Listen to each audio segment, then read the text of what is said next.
Bueno, pues nos quedábamos ayer en el capítulo 11 del libro sexto de la mística Ciudad de Dios, cómo asistió la Virgen en el cenáculo, cómo comprendió, ilustrada subidísimamente por una iluminación muy especial del Espíritu Santo, todos los misterios contenidos en la Eucaristía. Pero nos quedábamos sin ver la parte final, el epílogo que la venerable Madre María de Jesús de Ágreda pone a cada capítulo. Todos y cada uno de los capítulos de su obra llevan este epílogo que se titula Doctrina que me dio la Reina del Cielo. Y en este capítulo, al final de este capítulo eucarístico, la Virgen dice así a esta sierva suya, concepcionista: «Oh hija mía, si los profesores de la Santa Fe Católica, o sea, los profesores, los que la profesan, los que la defienden, los que la predican, los que la enseñan, los que la estudian, si los profesores de la Santa Fe Católica abriesen los corazones endurecidos y pesados para recibir la verdadera inteligencia del sagrado misterio y beneficio de la Eucaristía». O sea, la Virgen Santísima se lamenta de que no hablemos en toda su contundencia, en toda su rotundidad, en toda su belleza de la Eucaristía. Desahogados y abstraídos de los afectos terrenos, moderadas las pasiones, así conoceríamos a Dios eterno y sacramentado y le recibiríamos participando los efectos de este divino maná del cielo, y estimaríamos este tesoro y gustaríamos su dulzura, y no nos quedaría nada que desear en este destierro, porque en este pan del cielo tienen a mano los hombres, dice la Virgen, la salud y la fortaleza. Si son tentados del demonio, con el buen uso de este sacramento le vencerán. Tienen Lucifer y sus demonios, dice la Virgen, tal temor a la presencia de la Eucaristía, que el acercarse a ella les causa mayores tormentos que estar en el infierno. Y los demonios, dice la Virgen, entran en las iglesias para tentar a las almas, pero lo hacen como violentándose, porque les cuesta mucho entrar donde está el Santísimo Sacramento, pero se violentan con tal de derribar un alma y traerla a que cometa un pecado, y más todavía en ese lugar sagrado y en presencia de la Eucaristía. Porque en las iglesias y ante Jesús sacramentado se peca mucho. Primero por la multitud de comuniones sacrílegas que hay, por la multitud de misas indignas que hay. Tantos sacerdotes que llorando le decía el Señor al Padre Pío, no son sacerdotes, son carniceros. Pero después por las mujeres desnudas en los templos, por los abusos litúrgicos, por cómo se da la comunión y se recibe, por cómo se habla en las iglesias, que hoy no hay fe ninguna. Si entras en las iglesias son mercados, son plazas públicas, no hay fe ninguna. Y la gente, pues yo supongo que siguen yendo mucha gente por inercia. No veo, entro muchas veces por hacer una visita y me quedo espantado, me voy con un dolor, hablando como si fuera a la calle. Comunidades donde es la misa tradicional, no he visto eso nunca, se respeto a la Eucaristía. Y confesarse, y no comulgar sin confesarse, por supuesto, pero en fin. Entonces los demonios tienen tanta gana de derribar un alma que se fastidian, aunque sea para entrar en la iglesia, pero no quieren estar donde está el Santísimo. Y cuando llevan el Santísimo en procesión por las calles, los demonios huyen y se alejan. Y como saben que donde está el Santísimo está la santidad, pues por eso trabajan mucho en tentar en los templos, Primero, para injuriar más al Señor, que está sacramentado y escondido por amor y no se defiende. Y segundo, para en su presencia conquistar para el infierno las almas. Ahora, quien dignamente recibe este pan sagrado, ¿qué fuerza tiene, dice la Virgen, contra los demonios? ¿Y cómo temerían los demonios a los hombres si vieran que éstos frecuentaban la Eucaristía con devoción y pureza, procurándose conservar en ella hasta otra comunión? Pero dice la Virgen, son muy pocos los que viven con este cuidado y el enemigo está alerta, acechando y procurando que luego se olviden, entibien y distraigan. Escribe esta doctrina en tu corazón, porque sin merecerlo tú, ha ordenado el Altísimo que cada día participes de este sagrado sacramento.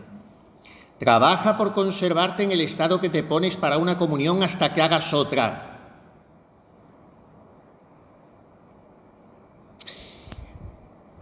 Y mira que está el Señor tan indignado contra los católicos por haber irritado su justicia con los pecados tan desmedidos y repetidos bajo la santa fe que profesan.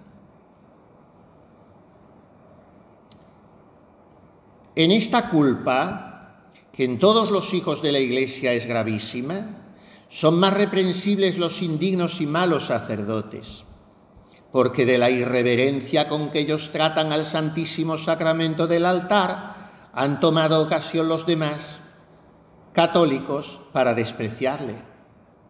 Y si el pueblo viera que los sacerdotes se llegaban a los divinos misterios con temor y temor reverencial, conocieran que con el mismo habían de tratar todos y recibir a su Dios sacramentado.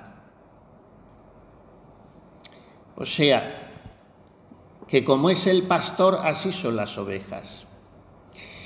Y lo que se ve de devoción en el sacerdote en la misa es lo que el pueblo aprende y se le pega. Pero claro, si el sacerdote vamos a aplaudir o venga usted a dar la comunión, pues la gente pierde la noción de lo sagrado, que es lo que ha pasado. Pero los que tratan con amor a Jesús sacramentado y viven de su fe, dice la Virgen a esta mujer, resplandecerán en el cielo como el sol entre las estrellas. Y a los que trataron y recibieron a mi Hijo con toda reverencia, les redunda en el cielo especial luz y resplandor de gloria que no tendrán los que no han frecuentado con devoción la Sagrada Eucaristía. Dice todavía más la Virgen, fíjese, que los verdaderamente devotos de la Eucaristía no solo brillarán en el cielo en sus almas, sino que en sus cuerpos gloriosos tendrán señales hermosísimas y brillantes en el pecho, en testimonio de que fueron tabernáculo del Santísimo Sacramento cuando lo recibieron. Y esto será de gran gozo accidental para ellos y júbilo de alabanza para los ángeles y admiración para todos. Recibirán también otro premio accidental, porque entenderán y verán con especial inteligencia el modo con que está mi Hijo Santísimo en la Eucaristía y todos los milagros que en ella se encierran. Y será tan grande el gozo que Él solo bastará para recrearlos eternamente cuando no tuvieran otro en el cielo. Pero la gloria esencial de los que con digna devoción y pureza recibieron la Eucaristía igualará y en muchos excederá a la que tienen algunos mártires que no le recibieron. Qué cosa tan impresionante, yo no lo he leído en ningún sitio. No sé si será verdad o no, no es de fe, es de revelación privada de esta mujer, pero pensar que Santa María Micaela del Santísimo Sacramento, por si ha habido una loca de la Eucaristía, en la historia ha sido ella.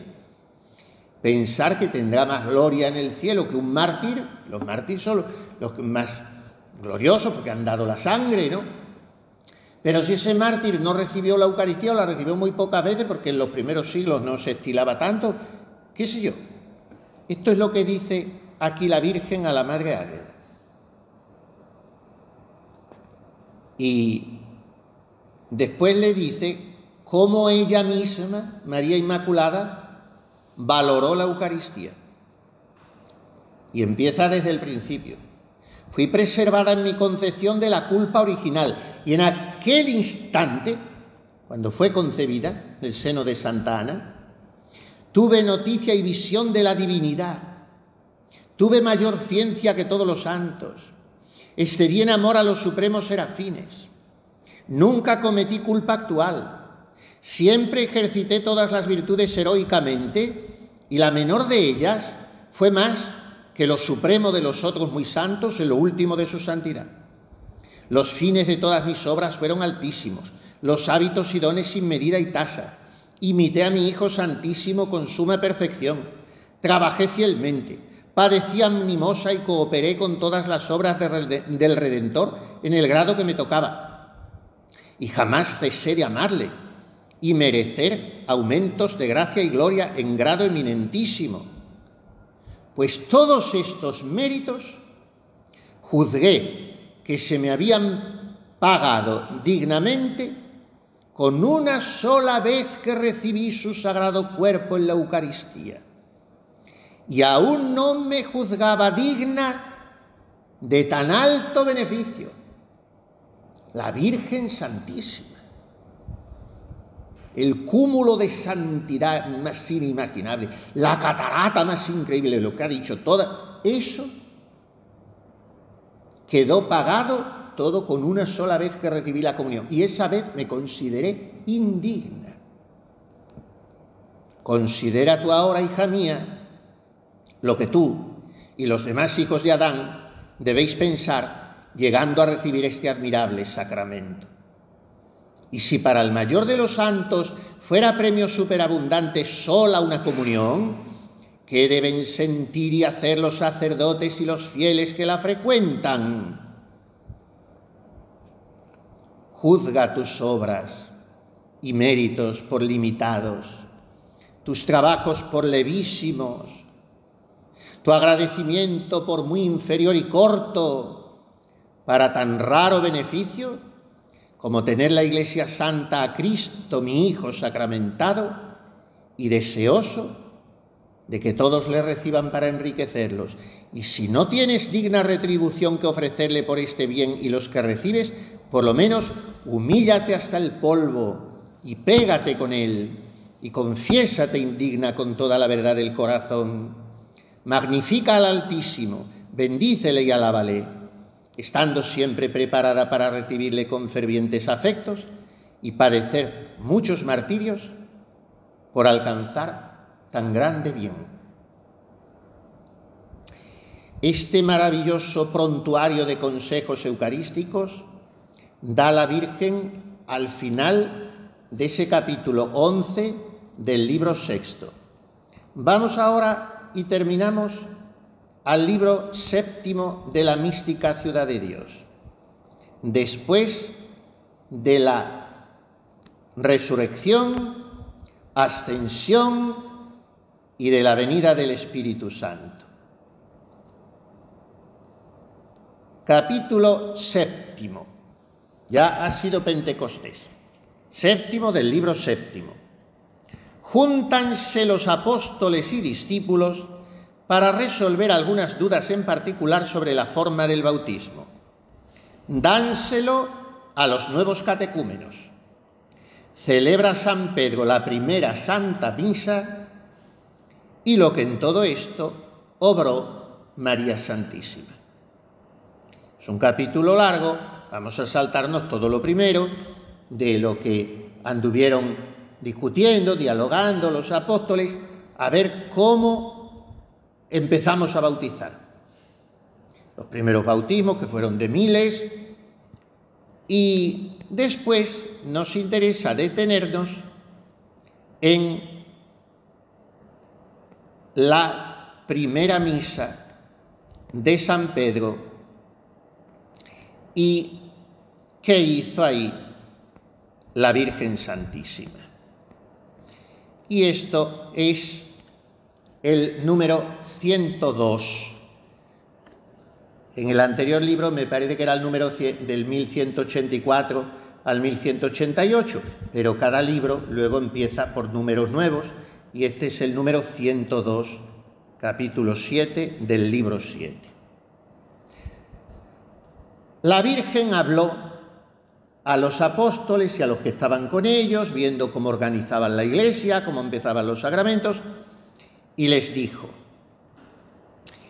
Señores míos, el Redentor del mundo, mi Hijo y Dios verdadero, por el amor que tuvo a los hombres, ofreció al Eterno Padre el sacrificio de su sagrado cuerpo y sangre, consagrándose a sí mismo bajo las especies de pan y vino. Por este sacrificio, en fin, me voy saltando porque es muy redundante, como ven,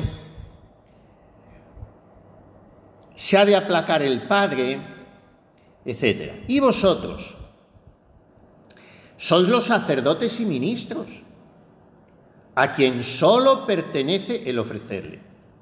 Mi deseo es, dice la Virgen, que deis principio a este incruento sacrificio y consagréis el cuerpo y sangre de mi Hijo Santísimo, para que agradezcamos el beneficio de su redención y haber enviado el Espíritu Santo a la Iglesia, o sea, como para celebrar Pentecostés. Ya no tenemos nada que esperar, ya ha venido la plenitud, hemos gozado el terremoto de gracia y de fuego del Espíritu Santo.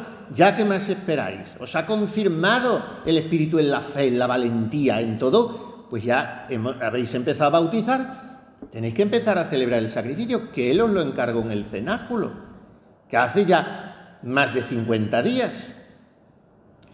Decíamos ayer, porque yo no había leído todavía esto, que cuando comulgó la Virgen en el cenáculo, el Señor le concedió la gracia de conservar incorruptas las especies sacramentales hasta la siguiente vez que comulgó en la primera misa que dijo San Pedro. Y dije yo, ¿serían 5 o 6 días? No, fueron 50 días y pico, porque hasta después de Pentecostés no dijo la primera misa, según esto, que no es historia científica documentada, pero en fin. Todo ese tiempo, todo el tiempo pascual, las apariciones de su Hijo, alentando a los apóstoles, María era sagrario vivo. Jesús se había ido, pero se había quedado en el pecho de su madre. Entonces, todo ese tiempo, si hemos de atender a la mística ciudad de Dios, se conservó intacta la Eucaristía en el cuerpo virginal de la Madre de Jesús. Entonces, ante esa indicación de la Virgen, ¿qué hicieron los apóstoles? Le dieron las gracias, le dijeron: Señora, tenéis razón, pero si alguien ha de empezar a celebrar la misa, es quien vuestro Hijo ha diputado como cabeza de su Iglesia, es San Pedro. Entonces, luego empezaron a hablar un poco de cómo había que distribuir las limosnas, cómo había que atender a los pobres. Hubo alguna diversidad de pareceres y luego les aconsejó la Virgen cómo debían hacerlo. Pero eso me lo salto todo porque no hace a nuestro propósito. En fin, la Virgen les iba instruyendo en todo, y entonces fue la elección de los diáconos para que atendieran a los pobres. También estuvo la Virgen con su consejo, estaba con ellos en todo, ya nos lo dicen los Hechos de los Apóstoles, que estaba con ellos. Bueno, pues después de mucho avanzar en este capítulo, vamos al número 112, que dice que se bautizaron 5.000 ese día, cuando empezaron los bautismos, y que se prepararon para comulgar, aunque de los 5.000 comulgaron 1.000, dirá después, se prepararon para comulgar. Y dice: Dijeron las mismas oraciones y salmos que Cristo nuestro Señor había dicho antes de consagrar, imitando en todo aquella acción como la habían visto hacer a su divino Maestro. Tomó San Pedro en sus manos el pan ácimo que estaba preparado y, levantando primero los ojos al cielo con admirable reverencia, pronunció sobre el pan las palabras de la consagración del cuerpo santísimo de Cristo, como las dijo antes el mismo Señor Jesús. Al punto fue lleno el cenáculo de un resplandor visible con inmensa multitud de ángeles, y toda esta luz se encaminó a la Reina del Cielo, y todos se dieron cuenta. Luego San Pedro consagró el cáliz y con el sagrado cuerpo y sangre hizo las mismas ceremonias que nuestro Salvador, levantándolos para que todos lo adorasen. Tras de esto, se comulgó el apóstol a sí mismo y luego a los 11 apóstoles, 11 porque ya estaba San Matías. Y luego, por mano de San Pedro, comulgó la Divina Madre, asistiéndola con inefable reverencia los espíritus celestiales que allí estaban.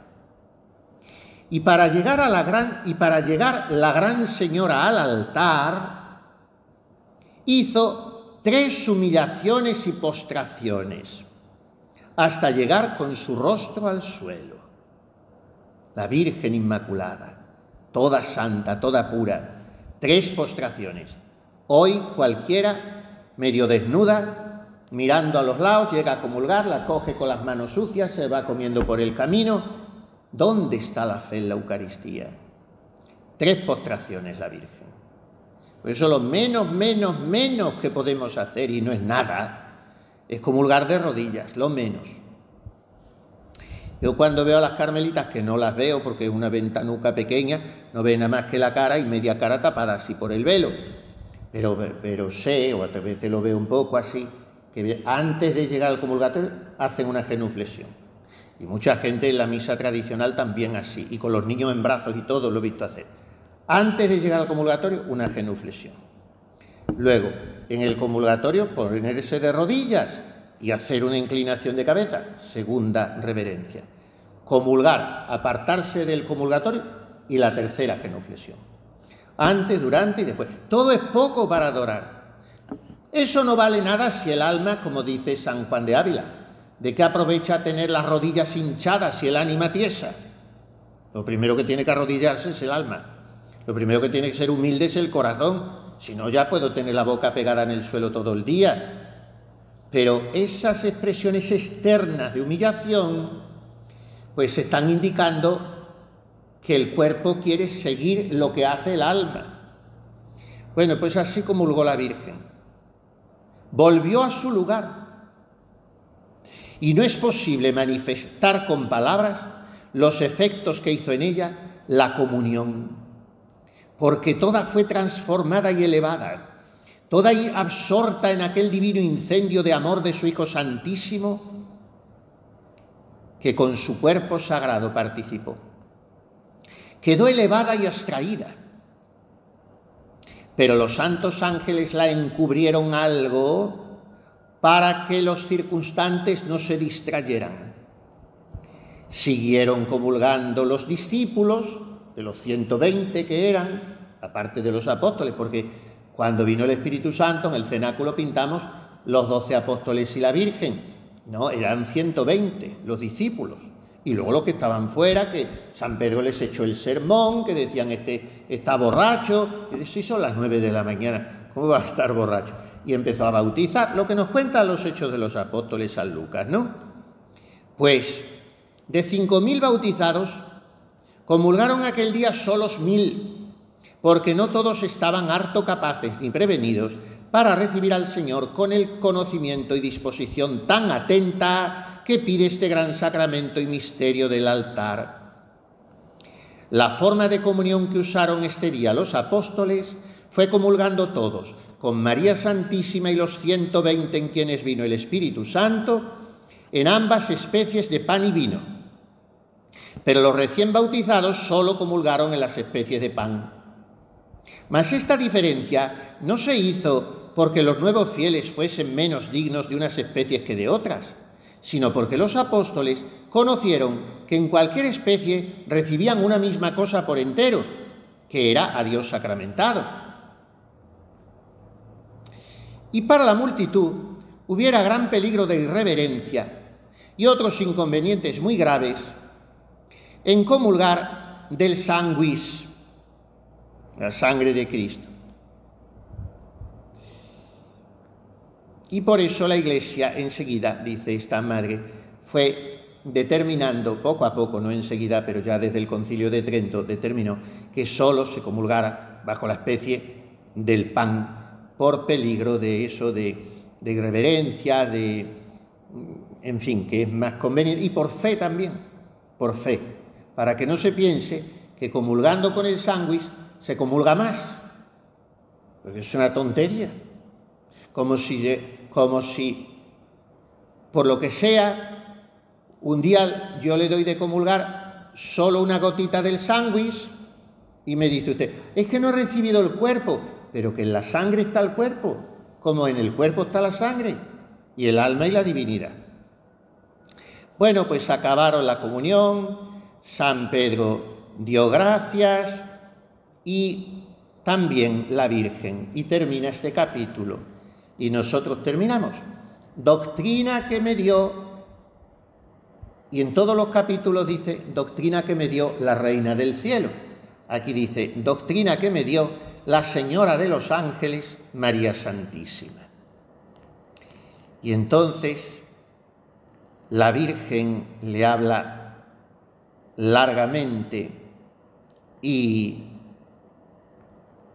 yo no voy a repetir todo, sino lo que se refiere por parte de María a la comunión, que es una preciosidad, que es cómo la Virgen le explica de qué forma la comunión la impulsaba a amar más al prójimo.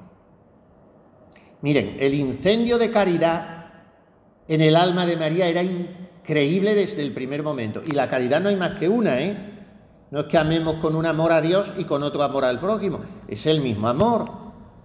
Pues dice María,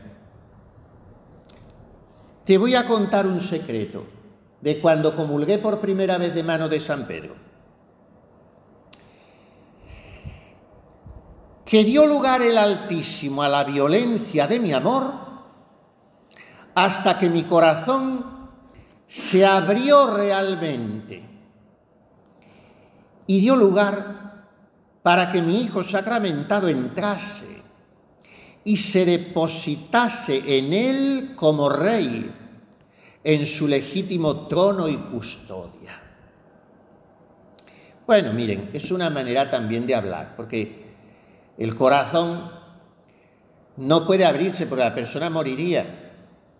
Decimos, la transverberación del corazón de Santa Teresa. Vino un ángel y se lo atravesó con un dardo. Bueno, es una gracia mística. ¿Cómo vamos a pensar que si el corazón te lo traspasan, pues te mueres? Pero la Virgen dice más todavía. Dice que el Señor le abrió el corazón para aposentarse en él como en un trono. Corazón inmaculado de María, tabernáculo de Dios.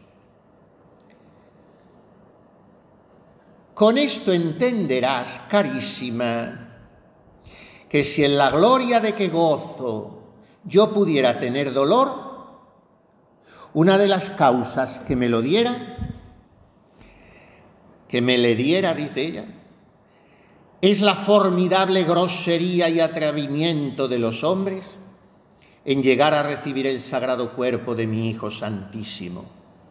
Unos inmundos y abominables, otros sin veneración ni respeto, y casi todos sin atención, sin conocimiento y sin reparo de lo que pesa y vale aquel bocado, que no es menos que el mismo Dios, para eterna vida o eterna muerte. Teme, pues, oh hija mía, este atrevido peligro. Llórale en tantos hijos de la Iglesia. Pide al Señor el remedio y hazte digna de conocer y ponderar profundamente este misterio de amor. Y cuando llegas a recibirle, sacude y limpia de tu entendimiento toda especie de cosa terrena. A ninguna atiendas, fuera de que vas a recibir al mismo Dios infinito e incomprensible. Extiéndete sobre todas tus fuerzas en el amor, en la humildad y en el agradecimiento, pues todo será menos de lo que debes y de lo que pide tan venerable misterio. Y para disponerte mejor, será tu dechado y espejo lo que yo hacía en estas ocasiones, en que especialmente quiero que me imites interiormente como lo haces en las 3 humillaciones corporales. Y si con el afecto que tienes sintieras gran dolor, si vieras hollar, pisotear el sagrado cuerpo y sangre, y que alguno lo pisaba con desprecio y por ignominia, lo mismo debes sentir con amargura y llanto, sabiendo cómo le tratan hoy tantos hijos de la Iglesia con irreverencia y sin algún temor ni decoro. ¿Qué diría hoy? ¿Qué diría hoy esta mujer? Entonces, la misa era igual en todos sitios, según el misal de San Pío V, que ya ven cómo es, todo normatizado. Cada sacerdote la celebraba luego mejor o peor, pero no daba lugar a abusos litúrgicos. No existía la comunión en la mano, ni nadie tocaba la Eucaristía, ni nada. Pero ¿qué diría hoy si está diciendo esto en el siglo XVII? Y sigue la Virgen. Llora esta desdicha, y llora porque hay pocos que la lloren, y llora porque se frustran los fines tan pretendidos con el inmenso amor de mi Hijo Santísimo. Y para que llores más, te hago saber que como en la primitiva Iglesia eran tantos los que se salvaban, ahora lo son los que se condenan. Que no te declaro en esto lo que sucede cada día, porque si lo entendieras, murieras de dolor. Y este daño sucede porque los hijos de la fe siguen las tinieblas, aman la vanidad, codician las riquezas, y casi todos apetecen el deleite sensible y engañoso, el cual ciega y oscurece el entendimiento y le pone densas tinieblas, con que no conoce la luz, ni sabe hacer distinción entre lo malo y lo bueno, ni penetrar la verdad y doctrina evangélica. Ahí tienen, pues, el llanto de la Virgen por los pecados contra la Eucaristía, al cual nosotros debemos unirnos. Voy a añadir ya muy brevemente algunas pinceladas del capítulo siguiente, el capítulo 8 del libro 7, porque es muy interesante, pero muy breve lo hago ya, para que ustedes lo lean por su cuenta, porque miren solo el título. Declárase el milagro con que las especies sacramentales se conservaban en María Santísima de una comunión para otra.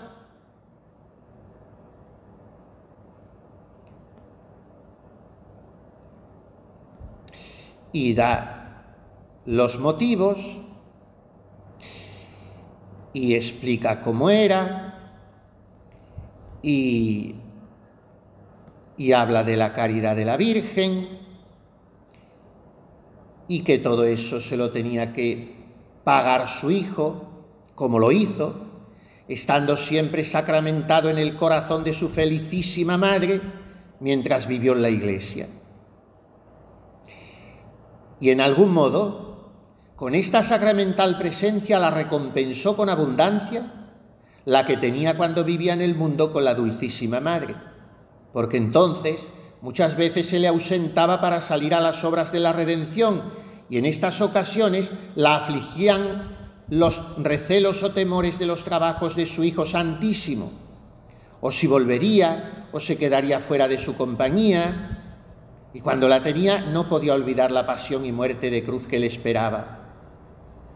Y este dolor templaba a tiempos el gozo de tenerle y conversarle, Pero cuando ya estaba a la diestra del Eterno Padre, pasada la tormenta de la pasión, y aquel mismo Señor e Hijo suyo estaba sacramentado en su virginal pecho, entonces gozaba de su vista la Divina Madre sin recelos ni zozobras. Y en el Hijo tenía presente a toda la Beatísima Trinidad.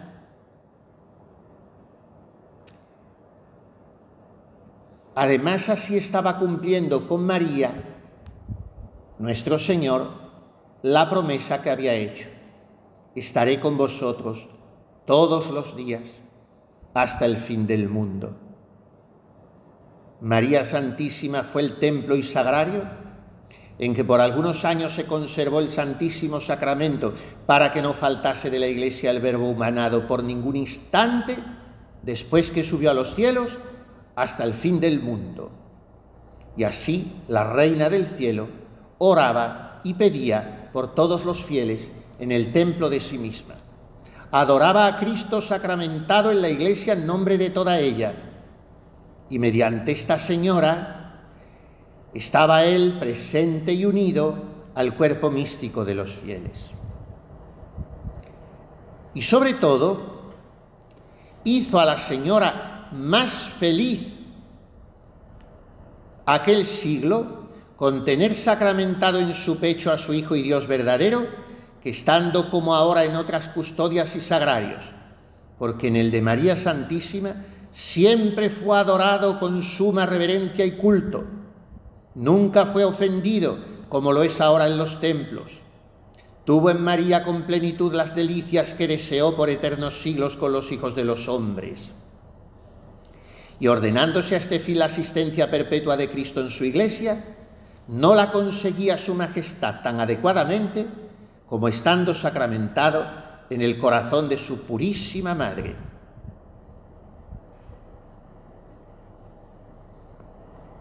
Es un capítulo precioso y habla más abajo de cómo hacía el Señor este milagro. Miren hasta qué detalles desciende.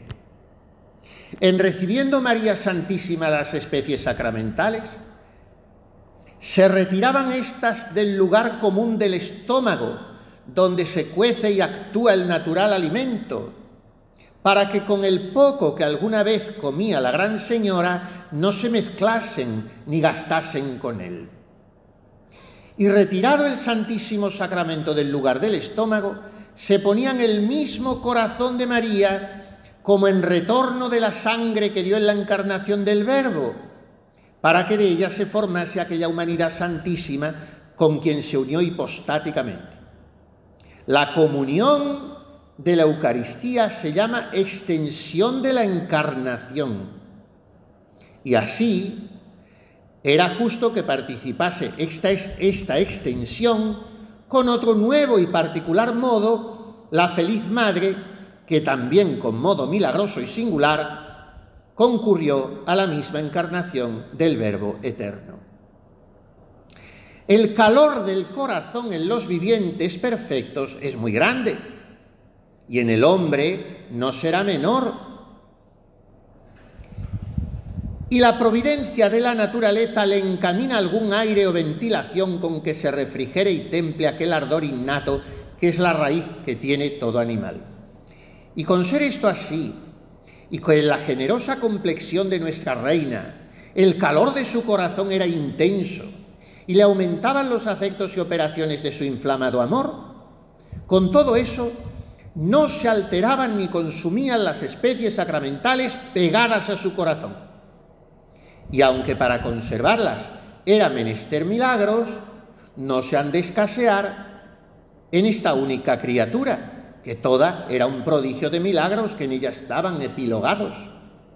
Este favor comenzó desde la primera comunión que recibió en la cena, y para continuarle se conservaron aquellas primeras especies hasta la segunda comunión que recibió de mano de San Pedro el día 8º de Pentecostés.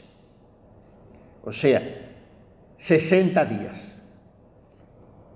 Y entonces sucedió, cuando comulgó a los 60 días, que en recibiendo de nuevo las especies, Al tiempo de pasarlas, se consumieron las antiguas que tenía en el corazón y en su lugar entraron en él las nuevas especies que recibió.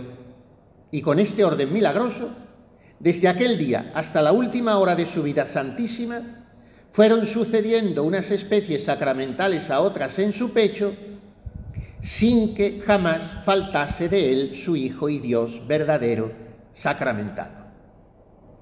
Y así quedó María Santísima tan divinizada, sus operaciones y potencias tan elevadas sobre todo humano pensamiento, que será imposible comprenderlo en esta vida mortal, ni yo puedo explicarlo más. Y así María vivía, va explicando después, recogida totalmente, absorta en Dios, como sumergida en un divino silencio, siempre retirándose a su oficina interior, dice ella, y comprendiendo siempre cómo había de cumplir la voluntad divina. De la vista no se ocupaba, la tenía siempre recogida. Del oído usaba algo más, porque era necesario escuchar lo que predicaban los apóstoles. Pero todos los sentidos los gobernaba según Dios. Y las potencias sensitivas, ahí tenemos un capítulo muy largo, un programa de cómo hay que servirse de los sentidos y potencias si en nuestro cuerpo domina la presencia eucarística. Pero no lo puedo decir porque es muy largo, muy profundo y habría que desmenuzarlo muy bien. Y ya me voy al final del capítulo para terminar. Doctrina que me dio la gran reina de los ángeles, María Santísima. Y la Virgen le habla de que este favor de tener la comunión, las especies sacramentales vivas de una comunión a otra, lo alcanzan muy pocas almas, porque son muchas las que ignoran y llegan al Santísimo sin disposición, como acaso y por costumbre, sin prevenirse con la veneración y temor santo que debían. Pero estando tú avisada de este secreto, quiero que cada día vayas preparada dignamente. Por eso, recuerda lo que yo hacía. Imítame a mí, para ver cómo debes preparar tu pecho como templo y morada de tu esposo y rey. Trabaja en recoger todas tus fuerzas al interior.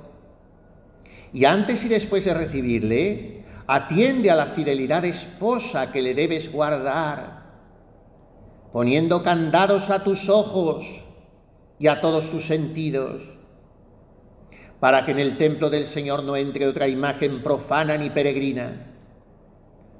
Guárdate toda pura y limpia de corazón, porque el que está impuro y ocupado no puede recibir la divina luz y sabiduría. Considera el engaño de los mortales que se mueven solo por lo que perciben por los sentidos. Pero tú, hija mía, nunca te gobiernes por lo sensible. Consulta tus acciones con la conciencia y con la luz de Dios para que no obres a ciegas. Y luego busca el consejo de tu prelado y maestro, del superior.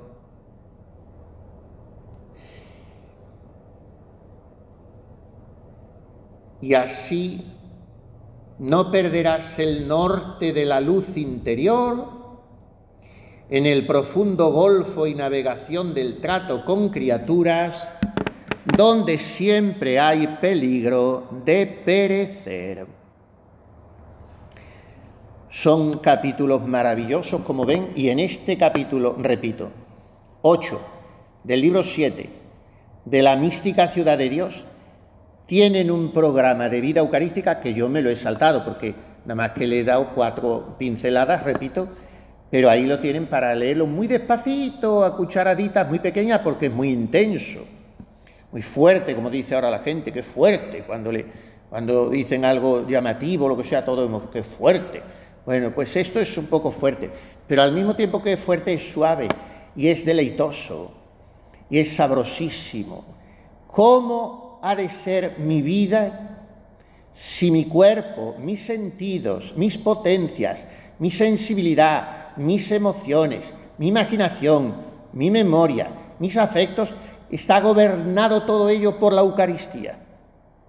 Entonces resultará que yo tengo una vida marieforme, como decía un antiguo autor carmelita.